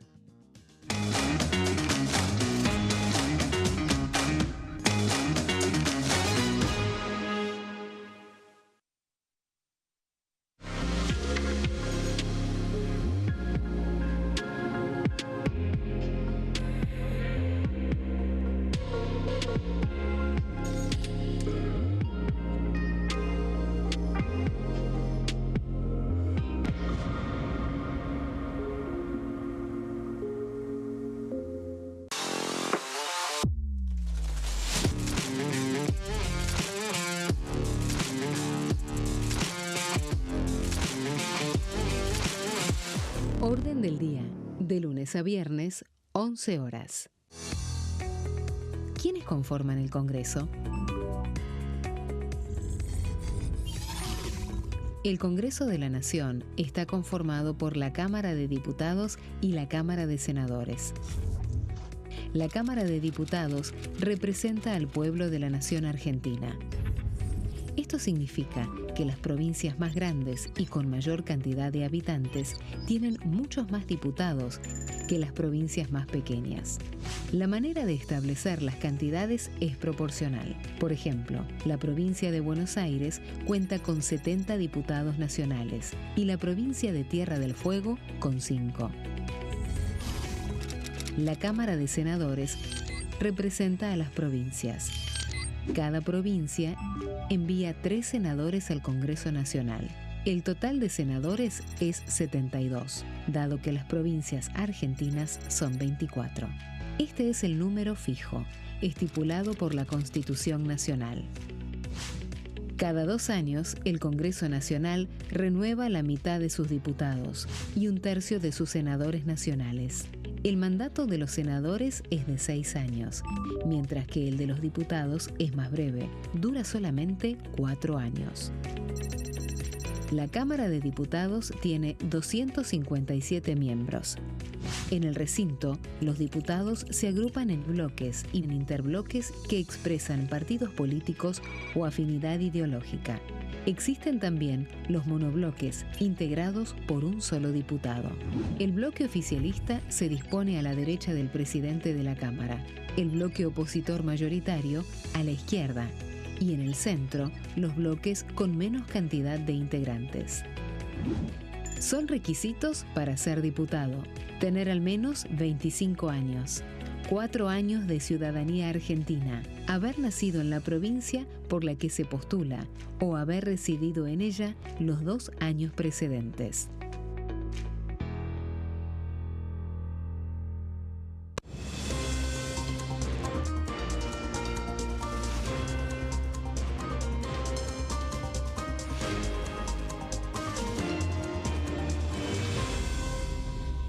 Consenso, de lunes a viernes, 12 horas. ¿Cómo funciona el Congreso? Cuando un proyecto de ley ingresa a la Cámara de Diputados, ya sea presentado por un legislador, enviado por el Poder Ejecutivo o producto de una iniciativa popular, se trata primero en el ámbito de las comisiones. Las comisiones son el espacio de análisis y debate sobre los proyectos conformadas por legisladores de distintos bloques. Hay 46 comisiones permanentes que son centrales en la discusión parlamentaria, como Presupuesto y Hacienda, Asuntos Constitucionales o Legislación General. Existen también 32 comisiones especiales que tratan temas específicos. En su mayoría son bicamerales, es decir, que están compuestas por diputados y senadores, como la bicameral de trámite legislativo, encargada de analizar los decretos del Poder Ejecutivo. Para que un proyecto sea tratado en el recinto, debe contar con el apoyo de la mayoría de los integrantes de las comisiones a las que haya sido girado. Al finalizar una reunión de comisión, se dictamina sobre la pertinencia de tratar el proyecto en el recinto. El dictamen puede plantear la aprobación del proyecto o su rechazo.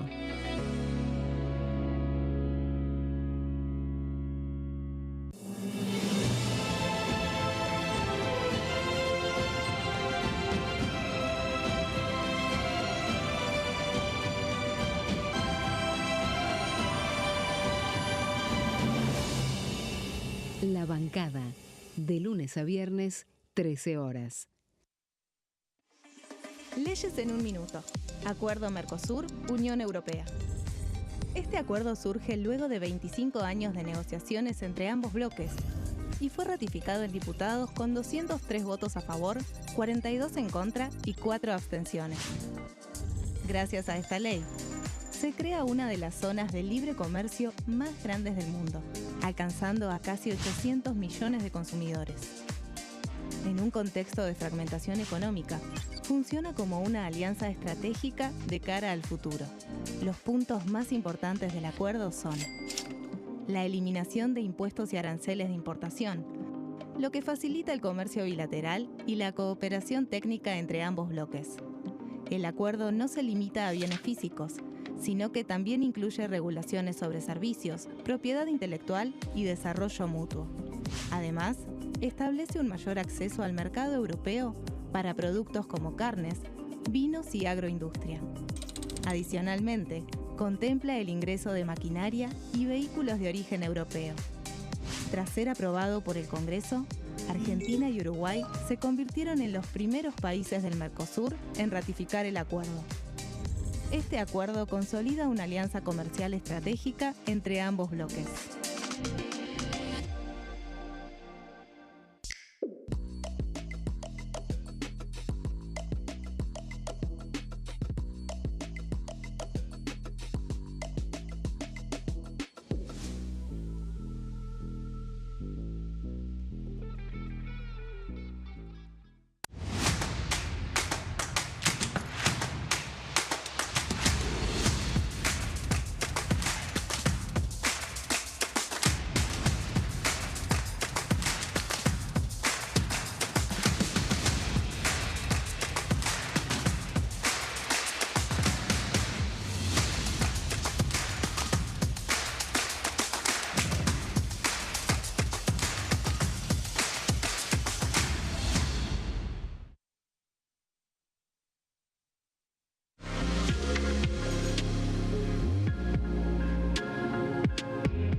Estamos transitando ya el último ratito aquí en este Pasos Perdidos del día de hoy, pero bueno, han dejado todavía muchos temas pendientes para el tratamiento, no solamente aquí, sino también en la Cámara de Senadores. Y estamos repasando, Claudio, una entrevista que nos dio el subsecretario de Regulación, Alejandro Cacase, estos días, justamente el día martes estuvo por aquí, luego que se firmó el dictamen por el tratado vinculado a las patentes que estábamos repasando hace un instante, pero se refirió a otro tema que también el Ministerio de Regulación tuvo mucho que ver, que es este proyecto que se llama Ley de Inviolabilidad de la Propiedad Privada, ¿no? Exactamente. Y que hoy se va a discutir en el Senado, en esta sesión que está sucediendo. En esta sesión que está transcurriendo en la Cámara Alta, bueno, después de las preferencias y de las cuestiones de privilegio, en el temario está finalmente este primer round en el recinto de la Cámara Alta para lo que ha sido el debate de esta Ley de Inviolabilidad de la Propiedad Privada, que también incluyó cambios. Sí. Cambios muy importantes, referido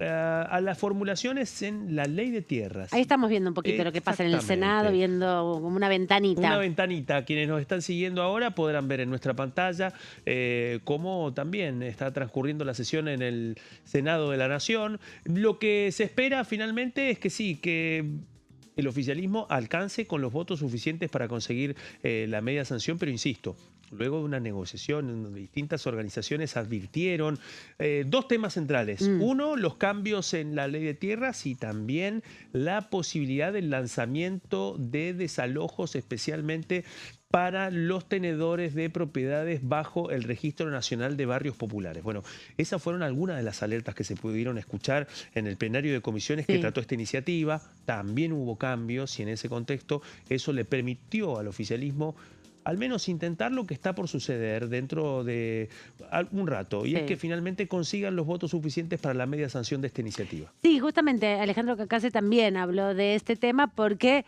es también una ley importante, tiene muchas dimensiones. Uno de los objetivos principales es la eliminación o la derogación de la ley de manejo del fuego, que los cambios que le quieren incorporar, que establecía plazos de hasta 60 años para impedir que se cambie el destino de aquellas tierras que eran arrasadas por incendios, sobre todo incendios intencionales, algo que surgió en el año 2021, 2022, después de una situación que se vivió en la provincia de Córdoba muy alarmante, ¿no? Con imágenes que captaban incluso las cámaras de algunos campos o algunas cámaras que también están instaladas, por ejemplo, para registrar las velocidades en caminos rurales, caminos provinciales, y que daban cuenta, bueno, de rastros y de antecedentes donde se registraba la mano humana en esos incendios. Uno de los proyectos, dentro del proyecto, uno de los capítulos tiene que ver con esta ley, otro tiene que ver con los desalojos, otro tiene que ver también con la ley de tierras en general, por la extranjerización, por la venta de la ley de tierras. Vamos a escuchar qué decía el diputado mandato cumplido, subsecretario actualmente de Desregulación, Alejandro Cacase, en la entrevista que tuvimos aquí en el programa Pasos Perdidos con el funcionario luego de pasar por la comisión. Así que escuchemos lo que decía. Recordemos que en el Pacto de Mayo que firmó el presidente Milei y 18 gobernadores era el punto número 1 el de la inviolabilidad de la propiedad privada. Que bueno, la Constitución respeta la propiedad privada, el artículo 17 habla del derecho a la propiedad privada, también de la propiedad intelectual y las patentes en el mismo artículo como una versión de la propiedad. Pero después hay un montón de limitaciones que hay por ley regulatorias al derecho de propiedad. Por ejemplo, la Constitución dice que los extranjeros gozan en el territorio los mismos derechos que los nacionales y que pueden comprar bienes raíces, labrar la tierra, enajenar esos bienes. Bueno, en la práctica no pueden porque tienen una ley que los limita. O se hace una expropiación y por ahí no se reconoce el valor de mercado y previamente como marca la Constitución. O alguien tiene una propiedad pero se la ocupan y no puede desalojar a los ocupantes. Bueno, son cuestiones que afectan el derecho de propiedad, limitan la propiedad de las personas. Entonces es un paquete de leyes o de proyectos que va a llevar al pleno respeto de la propiedad privada, con eso fortalecer nuestro sistema, nuestro derecho y también estimular muchas inversiones. No sabes la de embajadores que hablamos y que dicen, nosotros tenemos inversiones, pero si tiene que venir alguien y no puede comprar la tierra porque tiene que buscar un testaferro, un tercero, todo para una locura. O sea, en cualquier lugar del mundo vas, compras la tierra, haces tu inversión. Te lo digo, o sea, inversores que quieren venir y tener ganado, un establecimiento ganadero, o quieren comprar un viñedo y preguntan a los estudios de abogados y le dicen, no, acá tenés que buscar un testaferro con el que lo compres, una locura. Yo converso mucho por la función con los embajadores que representan a las distintas potencias extranjeras acá y todos te plantean lo mismo. Entonces, ¿para qué vamos con esas trabas burocráticas? ¿Qué es lo que queremos lograr? Si en realidad queremos que haya más inversiones y que más gente pueda venir y poner plata, va a subir el valor de la tierra en Argentina también, porque si hay más compradores dispuestos a invertir o más personas dispuestas a comprar, eso te sube el valor de la tierra. Entonces, a veces nos trabamos nosotros mismos, es una cosa incomprensible. Entonces, parte de esa ley es para liberar esas restricciones. Es un proyecto complejo, o sea, fíjate que tiene varios temas juntos, o sea, tiene lo de expropiaciones, tiene lo de manejo del fuego, que tiene su propia discusión, tiene lo de desalojos, tiene esto de tierras por los extranjeros, está el tema Renavap y barrios populares, que por ahí... Eso quedaría afuera. Sí, se habló de decir, bueno, discutámoslo en otra instancia. O sea, es un proyecto complejo porque tiene varios temas. Y bueno, naturalmente al tener tantos temas, lleva más tiempo la discusión, ¿no? Claro. Ese es uno de los puntos que plantea la oposición, los distintos niveles de oposición que hay en el Congreso, en la Cámara de Senadores. Hubo 2 o 3 plenarios importantes con muchos constitucionalistas, incluso estuvo el constitucionalista Sapsay hablando respecto a este proyecto. Bueno, distintas cuestiones que mostraron la complejidad. Y es esto que decías, Claudio, hace un rato, ¿no? Son leyes que involucran muchas dimensiones. Exacto. Y es muy complejo acordar. Totalmente. La omnidireccionalidad del proyecto lo estaba planteando con claridad Alejandro Cacase. La iniciativa tiene distintos puntos que abren debates y que para poder prosperar, bueno, finalmente el oficialismo tuvo que resignar. Tuvo que resignar temas que desataron sorpresa incluso entre los senadores y las senadoras que participaron del plenario, especialmente cuando distintas organizaciones advertían de lo que podía llegar a pasar. Por eso incluso Cacase, virtual viceministro de Regulación de la Nación, daba cuenta de la gravedad de algunos de esos detalles y también de la importancia de separar algunos de estos puntos para postergar el debate. Bueno, el mensaje político es claro, el Ejecutivo buscará retomar estos temas, pero para poder conseguir que prospere la iniciativa de la ley de hojarasca tuvieron que resignar estos puntos, si no el proyecto no salía.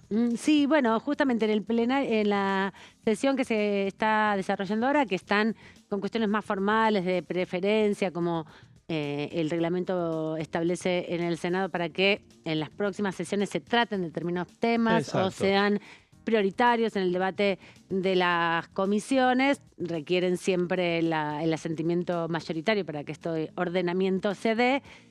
Tiene que ver sobre todo con la profundidad de este debate. Va a ser un debate muy peleado, quiero decir, ¿no? Porque han logrado desde el radicalismo principalmente y algunos de los senadores de la oposición de las provincias, Córdoba, Misiones, que se repensaran algunos artículos, sobre todo con los desalojos sumarísimos, ¿no? Que llevan muy poco tiempo y que son una complicación también para las gobernaciones, para los municipios, en términos de, bueno, la efectividad o la concreción, ¿no? La dinámica de esos y la violencia que puede generar también frente a situaciones sumarísimas. Pero es un debate sobre la soberanía también, ¿no? Hay que ver cuánto tiempo va a llevar la Cámara de Senadores, porque si bien desde el oficialismo cuentan con 42 senadores, ¿no? En su suma, en función de los acuerdos que han hecho para autoridades de comisiones, para formar parte de comisiones bicamerales, incluso en organismos que están controlados por la Cámara de Senadores y de Diputados. Bueno, hay que ver cuánto suma esta ley en función del impacto que va a tener en muchas provincias. Hay que pensar que las provincias argentinas, el territorio argentino es muy grande y hay muchos conflictos también, ¿no? Con pueblos originarios, con propietarios extranjeros, y tener que escuchar también estos discursos para saber qué perspectiva tienen no solamente los senadores, sino las representaciones de sus provincias. Pero no es el único tema que va a haber en el Senado hoy, sino que va a haber otro proyecto importante que también está vinculado con acuerdos con los acreedores externos, ¿no? Hay parte de la discusión que tiene que ver con un acuerdo rubricado con acreedores externos, lo estuvimos repasando hace unas semanas con Silvia Rascher, que tiene que tener la ratificación del Congreso. Otro acuerdo económico entre el Mercosur y Singapur respecto a la doble imposición y las posibilidades y facilidades para la exportación de productos. Pero también uno de los temas que va a tener alto voltaje es el acuerdo que va a prestar el Senado, o que el oficialismo busca que la oposición acompañe, para que el camarista de la Cámara Federal de Casación Penal Federal, Carlos Alberto Maíquez, que además coincide que es el padre del ministro de Justicia, pueda quedarse 5 años más, porque dentro de algunos meses cumple 75 años y por la propia reglamentación del Poder Judicial respecto a el tiempo de ejercicio del acuerdo que se le da a los jueces es el plazo de esa edad, ¿no? Exactamente. Toda una señal del Poder Ejecutivo Nacional en lo que ha sido un tema muy importante. Y tiene que ver con, finalmente, el tratamiento de distintos pliegos de postulantes para cubrir vacantes en la justicia federal.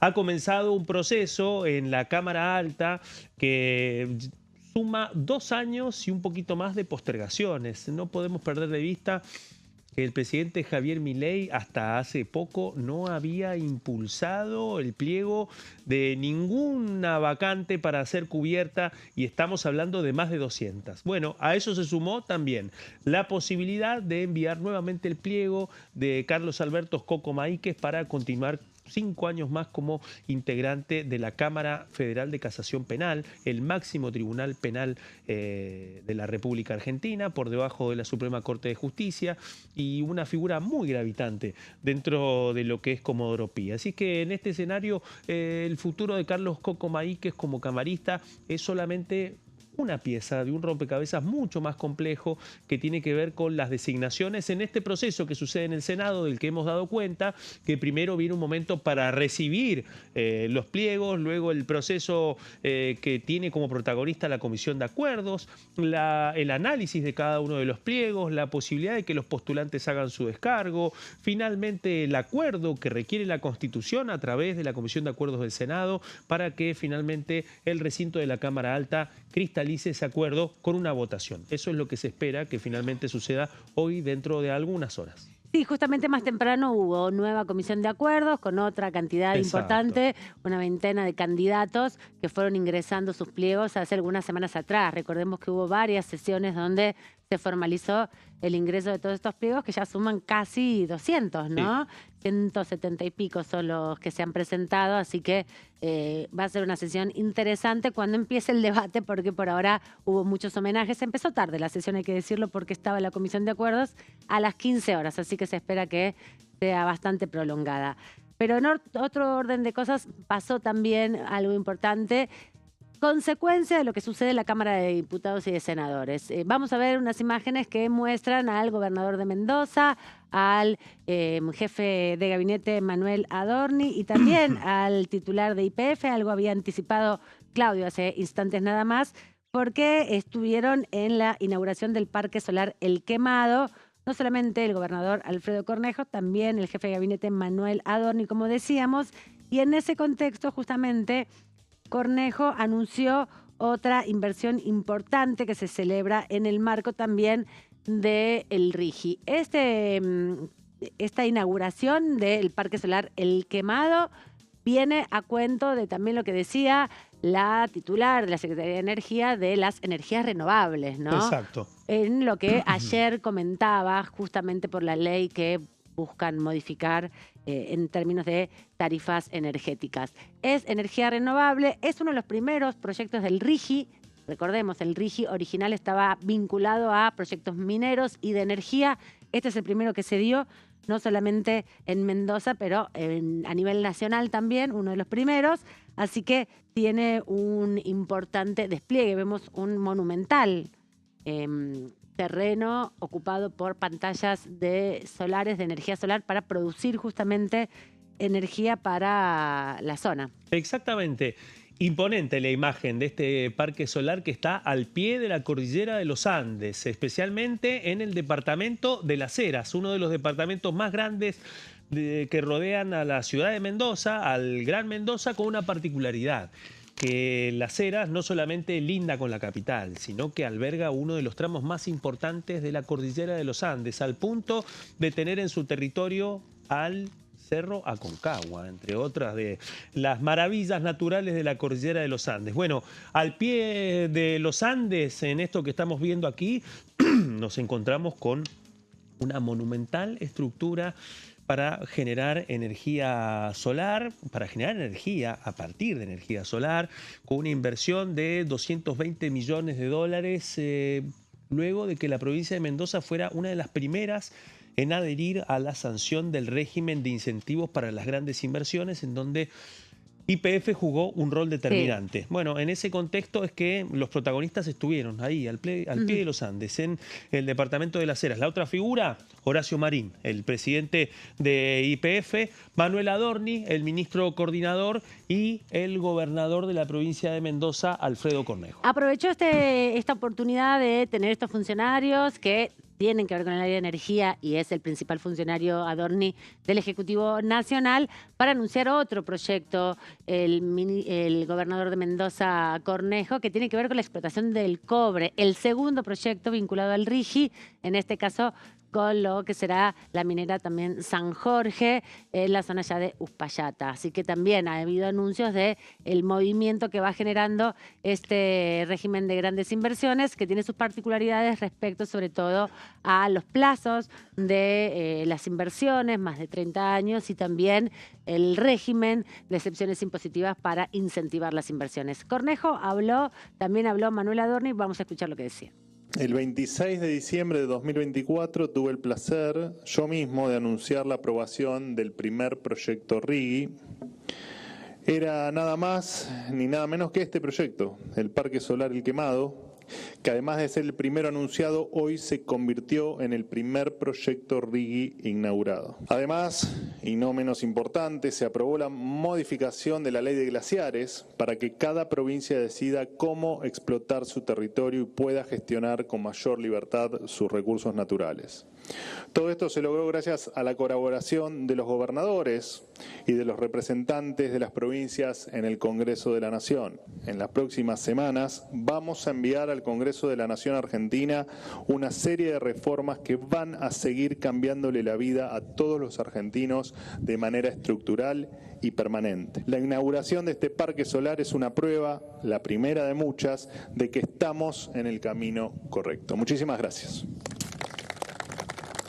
De Manuel Adorni, en este caso con el gobernador Cornejo, y los primeros signos del RIGI, de lo que ha sido este régimen de grandes inversiones. Bueno, en sintonía, podríamos decir, Claudio, con los anuncios del presidente de estos días, vinculado a un super RIGI para otro tipo de inversiones. El RIDA, que busca los de la zona, la actividad agropecuaria para que se incorpore. El RIMI también. El RIMI para las pequeñas y medianas. Exactamente.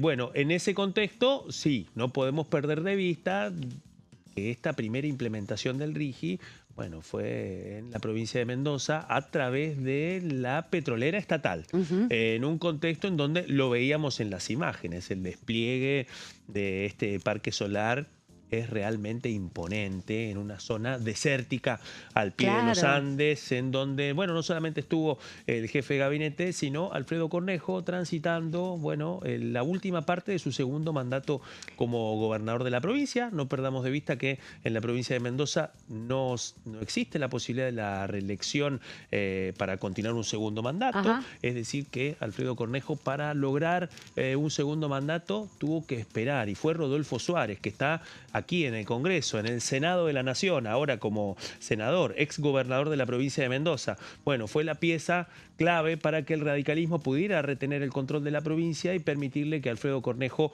volviera a intentar revalidar los títulos y ganara las elecciones para un segundo mandato. Bueno, Cornejo, oriundo de San Carlos, de la provincia de Mendoza, ex titular del Comité Nacional de la Unión Cívica Radical, está transitando el último año y medio de su segundo mandato. Bueno, importante toda esta inversión también, y bien destacado lo que planteabas, Claudio, respecto al rol estratégico que tiene YPF, en este caso YPF Luz. Exacto. ¿No? Diversificando también la articulación de las inversiones. Estamos viendo el Senado de la Nación, como les contábamos, hoy sesión ordinaria. No es una sesión especial, es una sesión ordinaria. Comenzó a las 15 horas, hubo varios homenajes. Están ya me parece, armando la iniciativa, el acuerdo de Carlos Maíquez, que es el único acuerdo que se va a estar discutiendo hoy en el marco del rol que le toca al Senado de la Nación con esto, ¿no? No es algo que pueda hacer la Cámara de Diputados, es solo parte del Senado porque es la justicia federal y requiere, bueno, la representación de las provincias. Me parece que si empiezan por acá va a tensionarse un poco el clima porque hay mucha discusión, hay una mirada de sectores de la oposición, sobre todo de Unión por la Patria, críticos al rol de Carlos Alberto Maíquez y la vinculación con el ministro de Justicia, que es coincidente, ya que el pliego, bueno, se planteó, por lo menos desde el oficialismo, que estaba previo a el cambio en la cartera de justicia. Y después sí, ya va a venir el otro planteo de tratamiento, que es el debate respecto a este acuerdo con Mercosur-Singapur, y también esto de los acuerdos con los acreedores privados, que es algo muy importante. Exactamente, ¿no? Cerrar un proceso de negociación con los fondos buitres y los holdouts después de la crisis de 2001 y del default de 2001. El gobierno avanzó en esa negociación, bueno, requiere celeridad finalmente para contar con la autorización del Congreso. Y una vez que termine ese proceso en la Cámara de Senadores, va a venir a la Cámara de Diputados y ahí veremos qué tiempos maneja el gobierno nacional y el oficialismo aquí en la Cámara Baja para acelerar algunos de estos procesos. Nos vamos despidiendo, Claudio, ya llegamos al final del programa. Un día importante hoy en el Congreso. Muchas definiciones. Mucha definición, buen título para el día de hoy. Exacto, muchas definiciones y una inflexión para lo que viene. Y lo que viene aquí en la Cámara de Diputados va a estar signado de aquí en adelante hasta el próximo miércoles, en esa carrera contra el tiempo, esa cuenta regresiva finalmente para las sesiones solicitadas para el próximo miércoles 20 de mayo. Nos vemos entonces por esos días. Por supuesto. Para muchas poder gracias. contar todo lo que suceda. Nosotros nos reencontramos mañana, como todos los días, de 16 a 18 aquí en Pasos Perdidos. Nos vamos viendo cómo está la Ciudad de Buenos Aires. Adiós, hasta cualquier momento.